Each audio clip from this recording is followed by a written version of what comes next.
কারণে বড়োলেণ্ডত আমার 134 Durand cup আয়োজন করা হয়েছে আর খুব সুন্দর এটা পরিবেশ।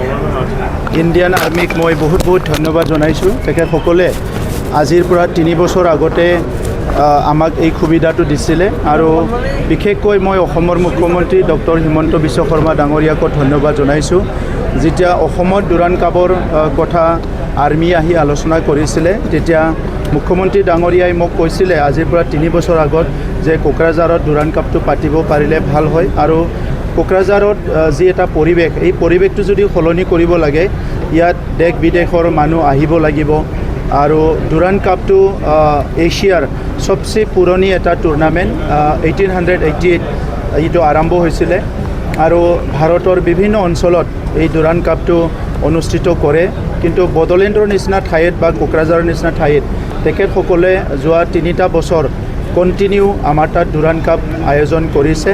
আমি আমাৰ চৰকাৰৰ পৰা যিমান পাৰোঁ ডুৰান্ড কাপটো সফলভাৱে আয়োজন কৰাত সহায় কৰিছোঁ আৰু বিশেষকৈ মই আজি বড়োলেণ্ড অঞ্চলৰ ৰাইজক ধন্যবাদ জনাওঁ যে ফুটবলৰ প্ৰতি ৰাইজৰ যি মৰম, ফুটবলৰ প্ৰতি ৰাইজৰ যি আকৰ্ষণ, সেইটো দেখি পেলাই খুব ভাল লাগিছে। আৰু আমি ক'ব নোৱাৰা সময়ৰ পৰাই আমি খুব সৰুৰ পৰাই দেখিছোঁ যে গাঁওবিলাকত আগতে ৰবৰ টেঙাৰ পৰা আৰম্ভ কৰি ফুটবলবিলাক মানে খেলিবলৈ আমাৰ শিশুকালৰ পৰা চবেই শিকে। কিন্তু আহি এতিয়া দেখিছোঁ প্ৰত্যেকটো গাঁৱত ফুটবলৰ খেল আমাৰ এই সময়ত, এই মানে খৰালিৰ সময়ত বা এনেকুৱা সময়ত আয়োজন কৰে আৰু সেইটোকে দেখি পেলাই এই বছৰ আমি জুন মাহৰ 14 তাৰিখৰ পৰা CM কাপ আৰম্ভ কৰিছিলোঁ আৰু সেই CM কাপটো খুব সফল হৈছে।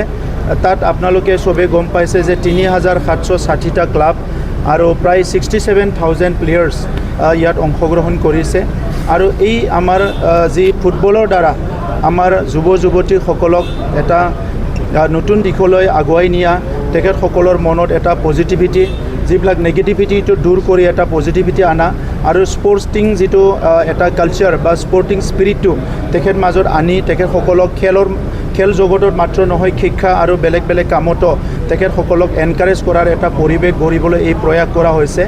আৰু এই CM কাপটো ভাৰতৰ প্ৰধানমন্ত্ৰী আমাৰ সকলোৰে শ্ৰদ্ধাৰ নৰেন্দ্ৰ মোদী ডাঙৰীয়াই তেখেতৰ মন কী বাতত উল্লেখ কৰি পেলাই আমাৰ সৰু এটা পদক্ষেপটো বহুত ভাৰতবৰ্ষত তেখেতে প্ৰচাৰ কৰিছে। মই তেখেতক ধন্যবাদ জনাইছোঁ আৰু তেখেতৰ মাৰ্গদৰ্শনৰ দ্বাৰাই আজি বড়োলেণ্ডত শান্তি আহিছে। আমি এই শান্তি সদায় স্থায়ী হোৱাটো বিচাৰোঁ। আজি শান্তিৰ নগৰ কোকৰাঝাৰত তৃতীয়বাৰৰ কাৰণে ডুৰান্ড কাপ অনুষ্ঠিত কৰিব পৰাটো এইটোৱে কৈছে যে আমাৰ শান্তি স্থায়ীভাৱে আহি গ'ল আৰু অনাগত দিনতো আমি তেনেকুৱা নেশ্যনেল ইণ্টাৰনেশ্যনেল ইভেণ্টবিলাক বড়োলেণ্ডত অনুষ্ঠিত কৰিব লাগিব। তেতিয়াহে আমাৰ যুৱ যুৱতীসকলে এক্সপ'জাৰ পাব, তেখেতসকলে এনকাৰেজমেণ্ট পাব আৰু তেখেতসকলে এটা ভাল এটা পৰিৱেশ পাব য'ত তেখেতসকলে বিশ্ব জয় কৰাৰ এটা সপোন দেখিবলৈ পাৰিব। তাত যিসকলে সহায় কৰিছে মই চবকে ধন্যবাদ জনাইছোঁ। আৰু আজি প্ৰথম দিনা মুকলি যিটো আমাৰ অনুষ্ঠান, ইয়াত ভূটানৰ ফৰ্মাৰ ডেপুটি প্ৰাইম মিনিষ্টাৰ ডাঙৰীয়া ইয়াত উপস্থিত আছে। আমাৰ ইণ্ডিয়ান ফুটবল টিমৰ কেপ্টেইন সুনীল ছেত্ৰী ডাঙৰীয়া আজি উপস্থিত আছে। আৰ্মিৰ আমাৰ কমাণ্ডাৰ আছে। বহুতখিনি অতিথি হিচাপে আমাৰ মন্ত্ৰী UG ব্ৰহ্ম ডাঙৰীয়া সকলো উপস্থিত আছে। গতিকে মই সকলোকে ধন্যবাদ জনাইছোঁ।